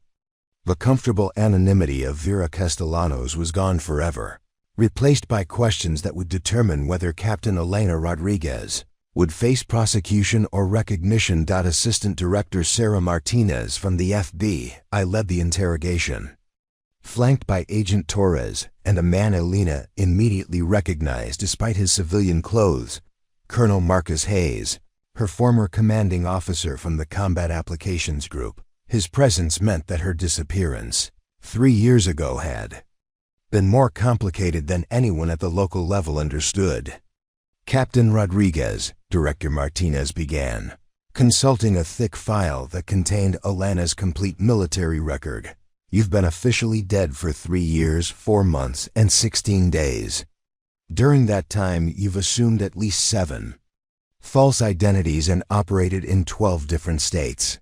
We need to understand why. Elena sat back in her chair, studying the faces around the table. These were people who understood classified operations and the gray areas where official policy met operational necessity. But they were also people who needed explanations that could be documented and justified through proper channels. Director Martinez, Elena replied calmly, What I did was necessary to protect American lives and national security interests. If you want the full story, everyone without cosmic clearance needs to leave this room." The reference to cosmic clearance, the highest level of classification, caused several people to look at Colonel Hayes for guidance. He nodded grimly and gestured for the lower cleared personnel to exit, leaving only Martinez, Torres, and himself. With Elena. "Now," Elena continued once the room was secure, "let me tell you about Operation Darkwater and why Captain Elena Rodriguez had to die." Colonel Hayes leaned forward, his expression grim. "Captain, Operation Darkwater is still classified. Above my level. How do you have access to that information?" "Because I was the primary asset. And because what we discovered in Syria has been systematically covered up by people who profited from keeping it secret." Elena's words carried the weight of someone who'd seen too much and carried secrets that were too dangerous for normal channels. Director Martinez activated a recording device with encryptions that wouldn't appear in standard investigative files. "3 years ago," Elena began, "my team was tasked with extracting an intelligence asset from a compound outside Aleppo. The asset claimed to have evidence of American military contractors selling weapons to terrorist organizations, including chemical weapons components." Agent Torres shifted in his seat. "That operation was reported as a complete loss. All personnel killed in action. Because that's what needed to happen officially. We successfully extracted the asset and recovered documents that proved Senator William Morrison and defense contractor Blackstone Solutions were facilitating arms sales to hostile forces. The evidence would have destroyed careers, ended military contracts worth billions, and potentially triggered international incidents." Colonel Hayes was studying Elena's face carefully. "Captain, those are serious allegations. If you had evidence, why didn't you follow proper channels?" Elena's laugh was bitter. "Because Senator Morrison was on the oversight committee that reviewed special operations reports. Because Blackstone Solutions had contracts to provide security for the very bases where we were supposed to brief our findings. The proper channels were compromised at the highest levels." Director Martinez made notes while processing the implications. "So you chose to disappear rather than report through corrupted channels." "I chose to ensure the evidence reached people who could act on it without being silenced or discredited. But doing so required Elena Rodriguez to die officially, so the investigation could proceed without interference." "And for 3 years you've been operating independently?" "I've been ensuring the safety of assets and witnesses while the investigation proceeded. Moving from place to place, staying ahead of people who wanted to ensure the Darkwater evidence never surfaced." Agent Torres looked confused. "But if the investigation was successful, why continue hiding?" Elena exchanged glances with Colonel Hayes, who nodded slightly. "Because 2 weeks ago, Senator Morrison was arrested on federal corruption charges. Blackstone Solutions had its government contracts revoked and 3 executives were indicted for arms trafficking. The people who wanted me dead are now in federal custody or under investigation." "Which means," Director Martinez continued, understanding the implications, "that Elena Rodriguez could officially return from the dead. Except that 3 years of operating in gray areas has created complications. I've used false identities, interfered with local law enforcement investigations, and conducted operations without proper authority. Technically, I'm guilty of multiple federal crimes." Colonel Hayes spoke for the first time since the briefing began. "Captain, the Joint Chiefs have been briefed on your situation. The consensus is that your actions, while technically illegal, served the national interest and prevented significant harm to American forces and interests." Elena felt a weight beginning to lift from her shoulders, but she remained cautious. "What does that mean practically?" "It means," Director Martinez said, "that we're prepared to offer you a choice. Face prosecution for the technical violations, or accept reinstatement to active duty with a new assignment that makes use of your unique experience What kind of assignment? Colonel Hayes slid a classified folder across the table. Domestic threat assessment and response. There are situations like what happened at the diner criminals, operating in small communities where federal resources are limited. We need someone who can operate independently, assess threats, and respond appropriately. Elena opened the folder and found mission. Parameters that essentially described what she'd been doing unofficially for 3 years. Protecting people who couldn't protect themselves.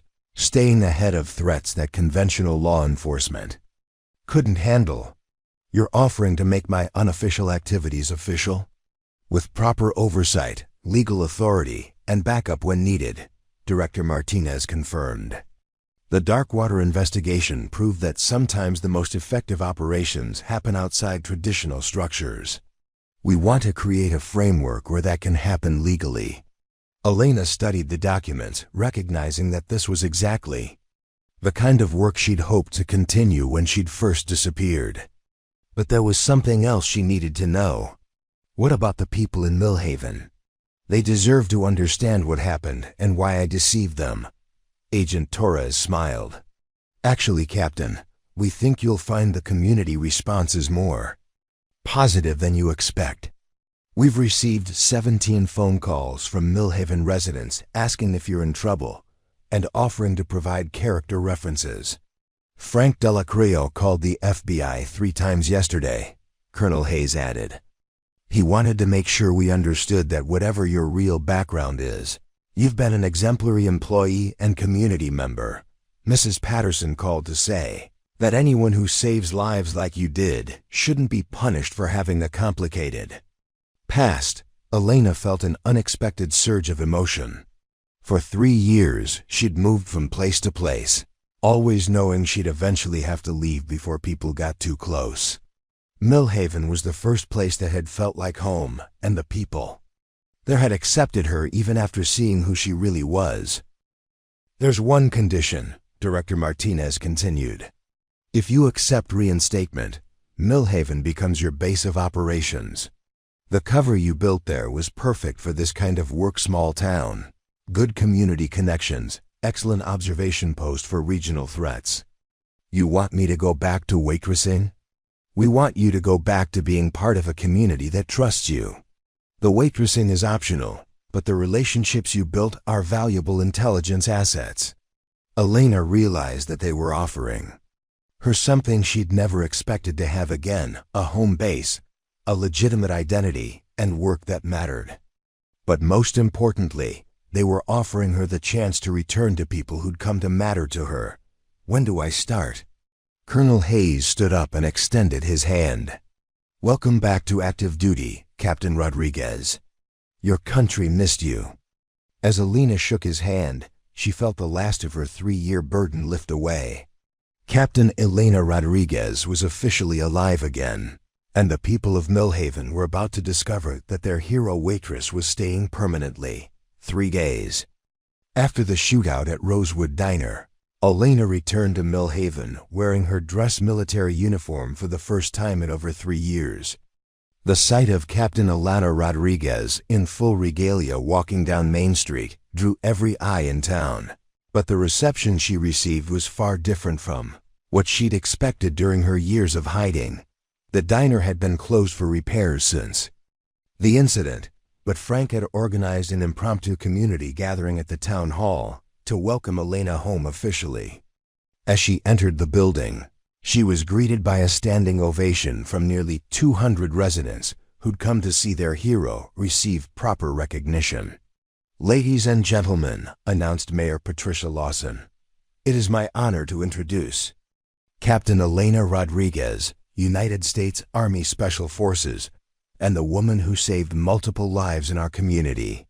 The applause was thunderous, but Elena noticed the faces in the crowd, people she'd served coffee to, taken orders from, shared small conversations with during her 18 months as Vera. Their expressions showed not betrayal or confusion, but pride and gratitude. Mrs. Patterson was in the front row, beaming with the kind of satisfaction that came from having been right about someone's character all along. I knew there was something special about you, dear. she called out. Harold always said you could tell a person's true nature by how they treated others when they thought nobody was watching. Byron Fletcher approached the podium during the community comment period. Elena, I owe you an apology. When I was investigating your background, I thought I was protecting the community from a potential threat. Instead, I was investigating someone who'd been protecting us all along. The revelation of Elena's true mission had been carefully released to the community through official channels. Residents learned that their quiet waitress had been a decorated combat veteran who'd sacrificed her official existence to expose government corruption and protect national security. The diner shooting had been the culmination of 3 years of work that had led to the arrest of a senator and the dismantling of an arms trafficking network. Detective Walsh took the stage to provide official recognition from law enforcement. Captain Rodriguez, on behalf of the County Sheriff's Department and the State Police, I want to thank you for your service and your courage. The tactical assistance you provided during the incident undoubtedly saved lives and prevented what could have been a massacre. But it was Frank's speech that brought tears to Elena's eyes. The diner owner approached the podium with obvious emotion, holding a framed photograph of the Rosewood Diner staff that had been taken just weeks before the shooting. Vera Castellanos was the best employee I ever had, Frank began, his voice cracking slightly. She was punctual, professional, and genuinely cared about our customers. But Elena Rodriguez is something more. She's family. And family doesn't disappear just because we learn their real name. He turned to address Elena directly. Your job at Rosewood Diner is waiting for you whenever you want it back. Your uniform might be different now, but you'll always have a home here. The community support was overwhelming, but it was the response from her former co-workers that meant the most to Elena. Jasmine and Kimberly had organized a surprise presentation. Approaching the stage with a custom apron that read, Captain Vera, in military-style lettering. We don't care what name you use, Jasmine said, presenting the gift. You taught us both so much about grace under pressure. Now we know why you were so good at handling difficult customers. You'd been dealing with much worse for years. Kimberly nodded in agreement. You never made us feel stupid for asking questions, and you always had our backs during busy shifts. That's the person we worked with, regardless of what your background was. The formal ceremony continued with presentations from various community organizations. The Veterans of Foreign Wars welcomed Elena as an honorary member. The fire department presented her with a commendation for her medical assistance during emergencies she'd handled over the previous 18 months, incidents that had seemed like simple first aid at the time, but now made sense given her combat medic training. Dr. Elizabeth Garrett from Morningside Medical Center made a special presentation. Captain Rodriguez, we've reviewed the medical care you provided during your time as Vera Castellanos. In addition to saving Robert Hendrick's life, our records show you assisted with 6 other medical emergencies, including a construction accident and a child's allergic reaction. Your care was consistently professional and potentially life-saving. Elena accepted each recognition with humility, but she could see that the community was treating her not as a visiting hero, but as someone who'd proven her worth through daily actions long before her dramatic revelation. The most touching moment came when Robert Hendricks took the stage, still recovering from his cardiac episode, but determined to speak publicly about his experience. Elena Rodriguez didn't save my life as a soldier or a federal agent, he said, his voice strong despite his recent medical crisis. She saved it as Vera, the waitress who'd been taking care of customers like me for over a year. That tells me everything I need to know about her character. Agent Torres, who'd remained in Millhaven to coordinate Elena's transition back to official status, addressed the crowd about her new role. Captain Rodriguez will be working with federal law enforcement as a community liaison and threat assessment specialist. Her base of operations will remain here in Millhaven, and she'll be available to assist local law enforcement when specialized expertise is needed. The announcement that Elena would be staying permanently as an official federal agent, operating from Millhaven, brought another round of applause. The community had not only accepted her true identity, but embraced the idea that their hero would remain as their protector. As the ceremony concluded, Elena found herself surrounded by people who wanted to thank her personally. But the conversations weren't about her military service or her classified missions. They were about small kindnesses she'd shown as Vera, problems she'd helped solve, and the genuine relationship she'd built while hiding in plain sight. Tommy Mitchell, the reporter who'd first written about the hero Waitress, approached with his notebook ready. "Captain Rodriguez, how does it feel to finally be recognized for your true service?" Elena considered the question carefully before answering. "The recognition is gratifying, but the real reward has been these relationships.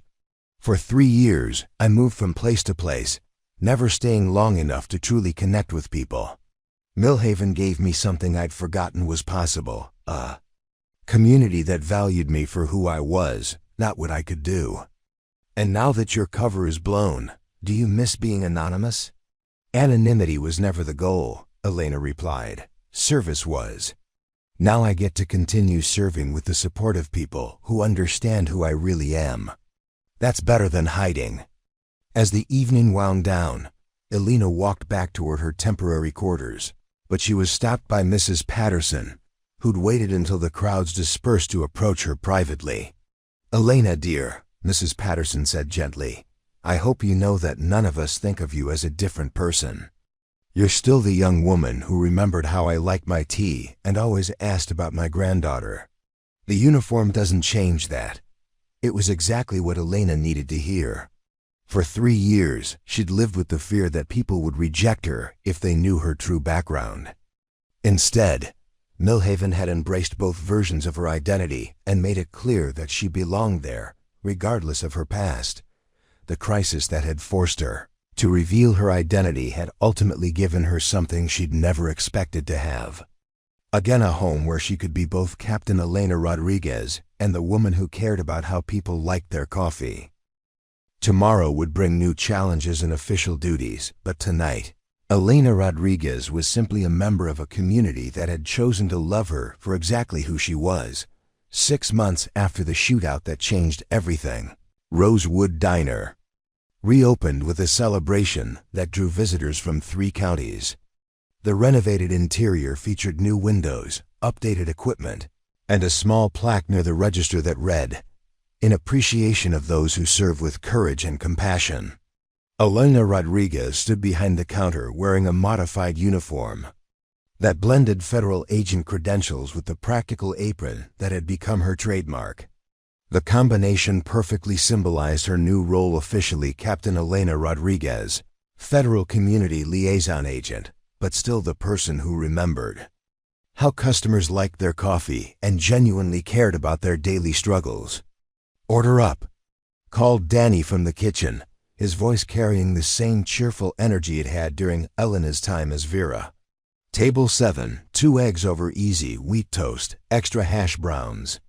Elena picked up the plates with the same fluid efficiency she'd always demonstrated, but now customers understood that her remarkable competence came from years of military training rather than exceptional waitressing skills.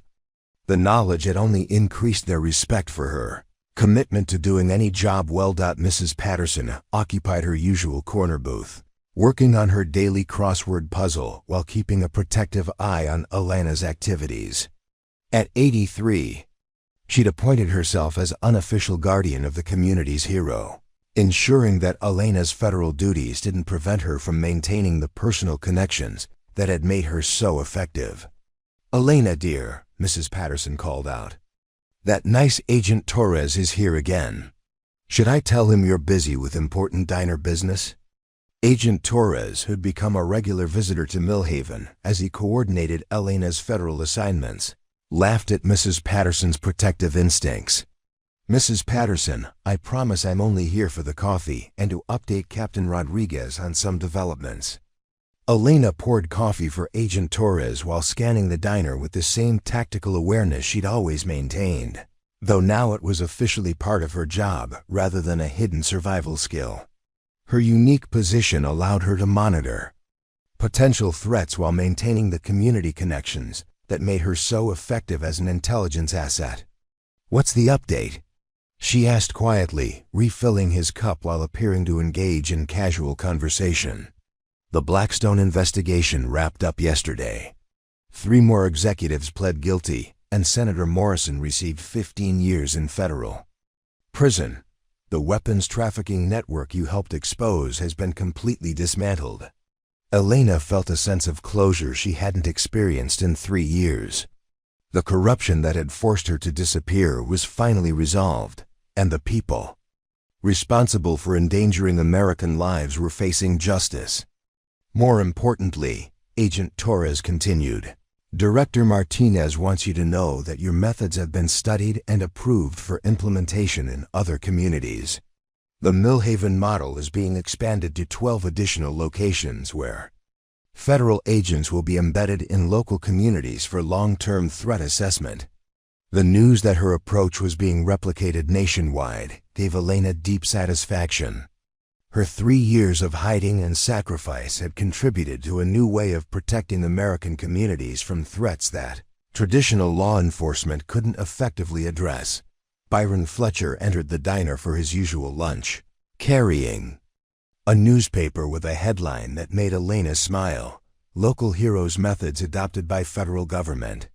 His investigation skills had been recruited by the FBI, and he now worked part-time providing background research for Elena's cases.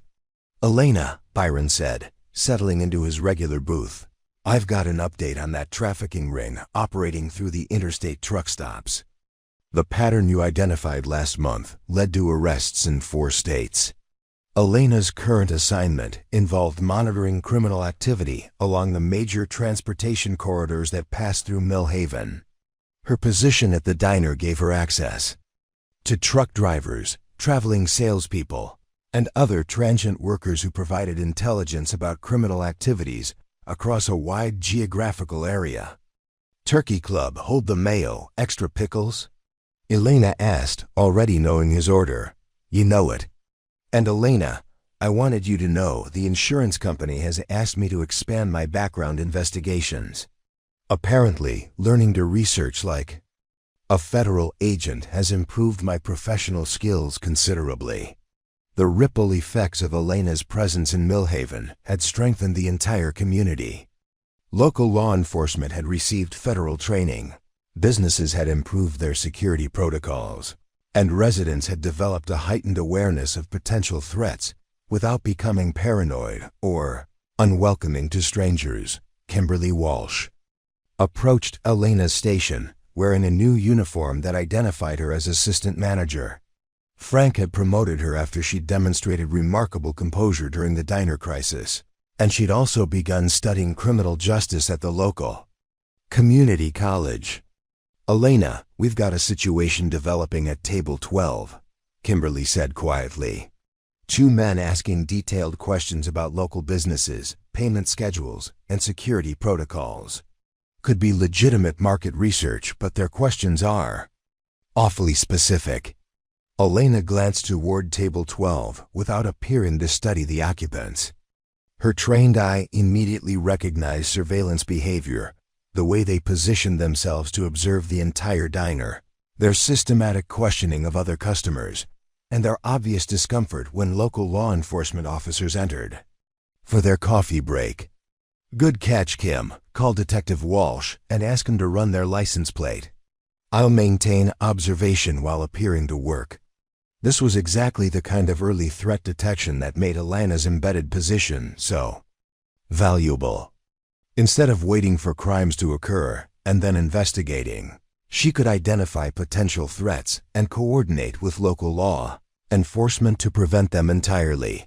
Frank emerged from his office with a satisfied expression, carrying financial reports that showed the diner's business had tripled since Elena's story became public.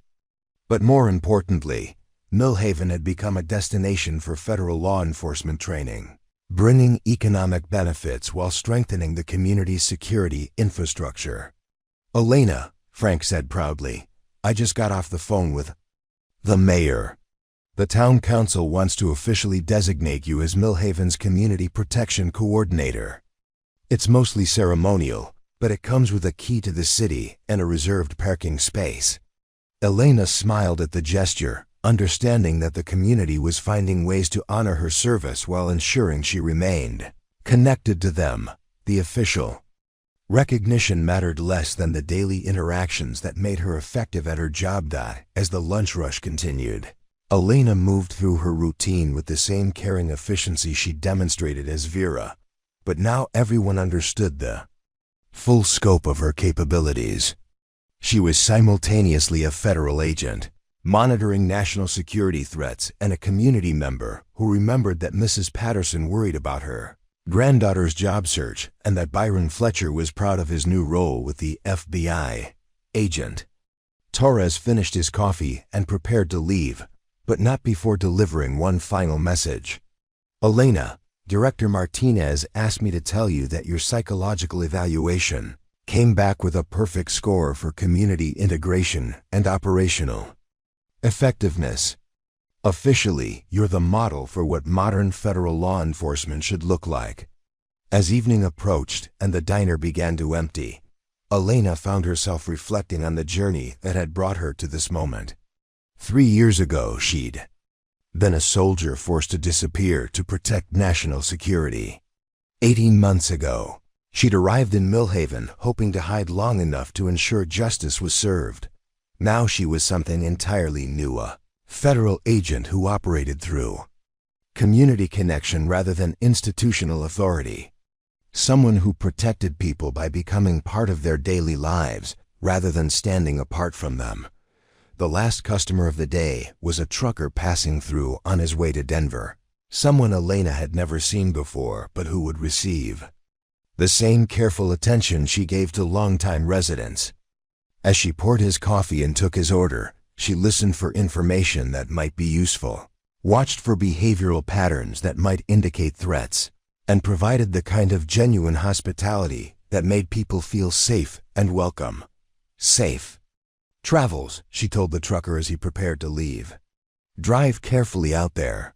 It was a simple interaction, but it represented everything Elena had learned about effective service. Protection didn't always require weapons or dramatic confrontations.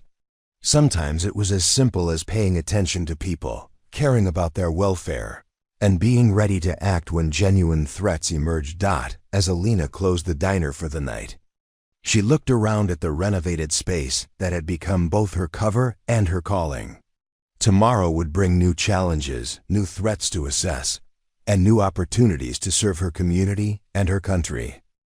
But tonight, Captain Elena Rodriguez was exactly where she belonged, protecting people who'd chosen to trust her with their safety and their friendship.